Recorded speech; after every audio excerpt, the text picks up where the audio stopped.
नमस्कार मित्रांनो, आपल्या सर्वांची आवडती मालिका ठरलं तर मग या मालिकेच्या आजच्या भागामध्ये रविराजने स्वतः बोलायचं आहे असं कोर्टाला सांगितलेलं असतं. रविराज म्हणतो, मी साक्षी शिर्के यांच्याबद्दल काही पुरावे गोळा केलेले आहेत आणि ते आधी मला कोर्टासमोर मांडायचे आहेत, त्यामुळं मला परवानगी मिळावी असं म्हणून तो साक्षी शिर्केबद्दल त्याने जो पुरावा गोळा केला आहे ते सांगत असतो. तेवढ्यामध्ये महिपती आणि साक्षीला आठवतं की आपण खोट्या पद्धतीचा पुरावा कसा गोळा केला आहे, ते व्हिडिओ कसा बनवला ते.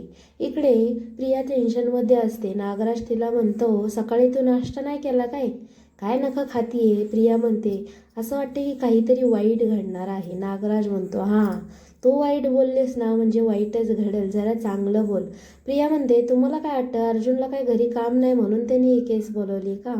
इकडे रविराज कोर्टापुढे म्हणतात की मला साक्षी शिर्केबद्दलचा पुरावा कोर्टासमोर दाखवायचा आहे आणि त्यासाठी मी शिवानी जाधव नावाच्या मुलीला आता इथे बोलवत आहे. शिवानी जाधव येते आणि रविराज तिला विचारत असतात.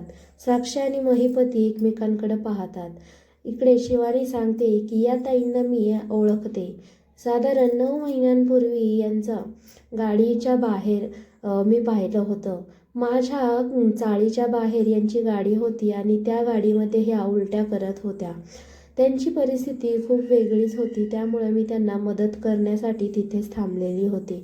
हे ऐकून सर्वजण खुश होतात. जज साहेब आता अर्जुनला म्हणतात, तुम्हाला काही क्रॉस प्रश्न करायचे आहेत का, तर तुम्ही ते करू शकता. अर्जुन म्हणतो, हो जज साहेब, मला विचारायचं आहे. अर्जुन शिवानी जाधवला विचारतो की तुम्ही एवढ्या रात्री कोणत्या क्लासेसला जात होता आणि हो, तुम्ही अशा दारू पिलेल्या व्यक्तीसपाशी कसं काय थांबलात? यावरती आता शिवानी म्हणते, अहो आमची परिस्थिती जास्त चांगली नाही आहे, त्यामुळं मी रात्रीच्याच क्लासला जाते, दिवसा मी काम करत असते. त्यामुळं मला जेव्हा या ताई अवस्थेत दिसल्या तेव्हा फक्त एक माणुसकी म्हणून मी त्यांना मदत करण्यासाठी तिथं थांबले होते. आणि हो, एवढी तर माणुसकी दाखवावंच लागेल ना की एक महिला काहीतरी वेगळ्या अवस्थेत दिसताना तिला मदत करावी. अर्जुन म्हणतो, ठीक आहे, पण मला हे कळत नाही आहे, तुम्हाला तेवढ्या रात्री किती वेळ लागला असेल साधारण? यावरती आता तिचं खोटं बोलणं पाहून प्रिया म्हणते, अरे वा, ही तर एकदम भारी थापा मारतीये, मला तरी हिच्याकडे क्लासेसच लावायला लागणार आहेत. हे सर्व आता अर्जुन ऐकून शांत राहतो. जज साहेब म्हणतात, सर्व पुराव्यांवरनं तर असंच ठरत आहे की साक्षी शिर्के या त्या रात्री तिथं नव्हत्या. पण अर्जुन म्हणतो, जज साहेब, पण मला याबद्दल ही केस हायर करायचीच नव्हती. मी ही केस हायरिंग केली आहे, त्याचं मागचं कारण एक वेगळंच आहे. आता हे ऐकून सगळ्यांच्या तोंडावरती एकदम प्रश्नचिन्हच पडलेलं असतं. चैतन्यलाही खूप भीती वाटत असते की नक्की काय घडेल. प्रिया म्हणते, हे बघा, मी म्हणलं होतं ना ह्याच्याकडे काही ना काहीतरी पुरावे असणार आहे. अर्जुन जज साहेबांना म्हणतो की अहो, या साक्षी शिर्केंबद्दल मला तर बोलायचंच नव्हतं, मला एका वेगळ्याच विषयावरती बोलायचं होतं, म्हणून मी ही केस हायर केली होती. आणि मला ज्यांच्याबद्दल बोलायचं आहे ते आहेत महिपत शिर्के. मी कोर्टाला विनंती करतो की त्यांना बोलवावं. महिपत शिर्के हाजीर हो म्हणताच महिपत तिथे येत असतात. महिपत कटघऱ्यामध्ये आल्यानंतर अर्जुन विचारतात, वा, तुम्ही तर एक नामांकित बिल्डर आहात ना, म्हणजे लोकांना तुम्ही छत देता. यावरती महिपत म्हणतात, हो, मी बिल्डर आहे, पण नामांकित वगैरे असं काही नाही. रविराज म्हणतात, जज साहेब, हा कोर्टाचा वेळ वाया घालण्याचा प्रकार नाही आहे का? यावरती अर्जुन म्हणतो, नाही जज साहेब, मला यांच्याकडनं काहीतरी जाणून घ्यायचं आहे, त्यामुळं मला याची परवानगी असावी. व जज साहेबही परवानगी देतात. त्यावरती आता महिपत म्हणतात, मी एक नामांकित नाही, पण मी लोकांना त्यांच्या पुढच्या पिढीला राहण्यासाठी का होईना पण एक छत देत असतो, त्यामुळे ते लोकही सुरक्षित राहतात. अर्जुन म्हणतो, तुम्ही मग कशा पद्धतीने लोकांकडनं त्यांच्या जमिनी मागतात? हे ऐकून आता कुसुमताई म्हणत असते, आता हा बरोबर सापडला बघ, हा लोकांना किती त्रास देतो ना, हे आता बरोबर सिद्ध होईल. महिपती म्हणतो, म्हणजे तुम्हाला नेमकं काय विचारायचं आहे? प्रिया आता इकडे साक्षी म्हणते, अण्णांनी हे शांतपणे सगळं हँडल केलं तर खूप बरं होईल. अर्जुन विचारतो, सांगा ना, तुम्ही लोकांकडनं त्यांच्या जमिनी कशा पद्धतीने घेता? महिपती सांगत असतो, मी लोकांना पैसे देऊन आपलं सहजासहजी त्यांची जमीन घेत असतो आणि त्यांना राहण्यासाठी एक उत्कृष्ट असा फ्लॅट देत असतो.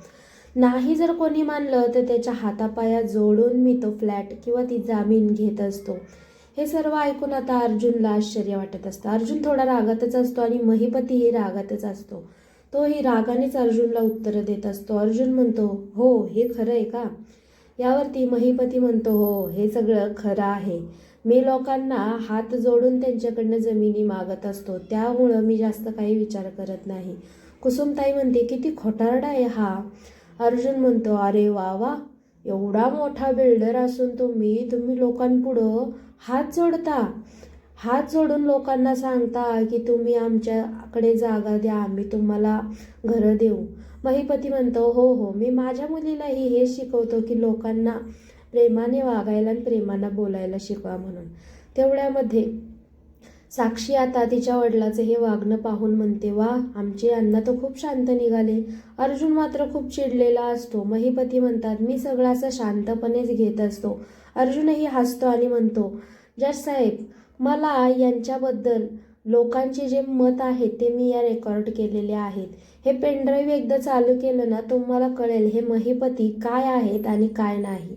लोकांचं यांच्याबद्दल काय म्हणणं आहे आणि काय नाही ह्याचीही तुम्हाला जाणीव होईल. पुढच्या भागामध्ये आपण पाहणार आहोत की महिपती, अर्जुन आणि रविराज आता केससाठी लढत असतात. अर्जुन म्हणतो, मला महिपतींबद्दलचे आणखीन पुरावे माहीत आहेत आणि त्यासाठी मी एक साक्षीदारही बोलू इच्छित आहात, ती म्हणजे कुसुमताई. कुसुमताई आता येते आणि म्हणते, हो, महिपती आश्रमातही येऊन आश्रमातल्या लोकांना त्रास देत होते आणि त्याचप्रमाणे ते चाळीतल्याही लोकांना त्रास देत आहे. पुढील भागासाठी चॅनलला सबस्क्राईब